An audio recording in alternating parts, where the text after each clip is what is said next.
was still slow, and she had to be intubated. Slowly, her heart rate rallied. Within 10 minutes, she was taking her first voluntary, spontaneous breaths. 45 minutes after Isabel was born, Katherine died. I had left the house at 8:30.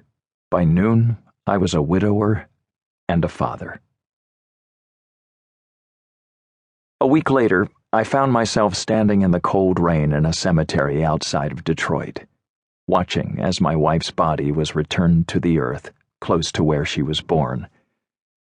The words for the emotions I had known until then, pain, sadness, suffering, no longer made sense, as a feeling of cosmic, paralyzing sorrow washed over me.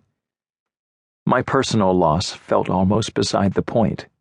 A young woman who had been vibrant with life was now no more. I could feel part of me going down with Katherine's coffin. It was the last communion I would ever have with her, and I have never felt so unbearably connected to the rhythms of the universe. But I was on forbidden ground. Like all other mortals, I would have to return to the planet Earth of grief. An hour with the angels is about all we can take. Days afterward, I went for a walk in the village where Katherine and I had been living, Tivoli, New York. By chance, I ran into a neighbor who was also out walking, the chaplain who had officiated at my college's memorial service for Katherine. "You're in hell," she said to me. I immediately thought of Dante, the author I had devoted much of my career to teaching and writing about.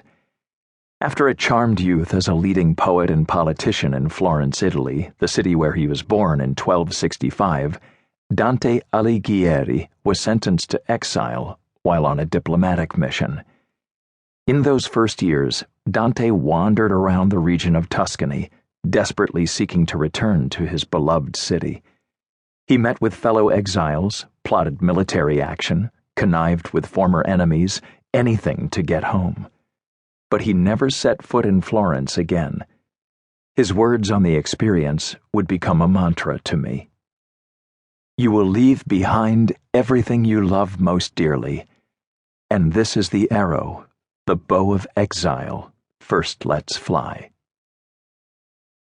No other words could capture how I felt during the 4 years I struggled to find my way out of the dark wood of grief and mourning.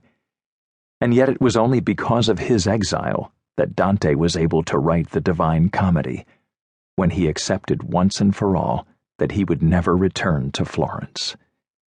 Before 1302, the year he was expelled, he had been a fine lyric poet and an impressive scholar, but he had yet to find his voice. Only in exile did he gain the heaven's-eye view of human life, detached from all earthly allegiances, that enabled him to speak of the soul. At the beginning of the Divine Comedy, as Dante finds himself lost in the selva oscura, the dark wood, he sees a shade in the distance. It's his favorite writer, the Roman poet Virgil, author of the Aeneid, and a pagan adrift in the Christian afterworld.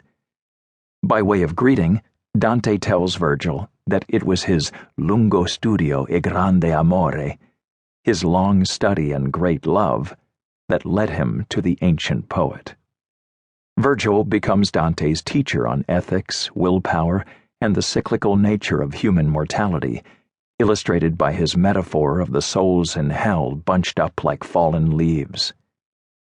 Virgil is his guide through the dark wood, just as the Aeneid gave Dante the tools he needed to curb his grief over losing Florence, whose splendor would haunt him as he wandered through Italy, looking for a home during the last 20 years of his life. That's beauty's terrible calculus, I would come to learn. Its hold over you becomes stronger after you've lost it. I had met Katherine 5 years earlier at an art opening in Brooklyn, her tall, elegant beauty standing out amid the slouching hipsters in t-shirts and flannel. She was wearing a form-fitting dress and stood with perfectly erect posture as she drank her champagne and talked with a friend. I made a beeline for her and mustered up the courage to introduce myself.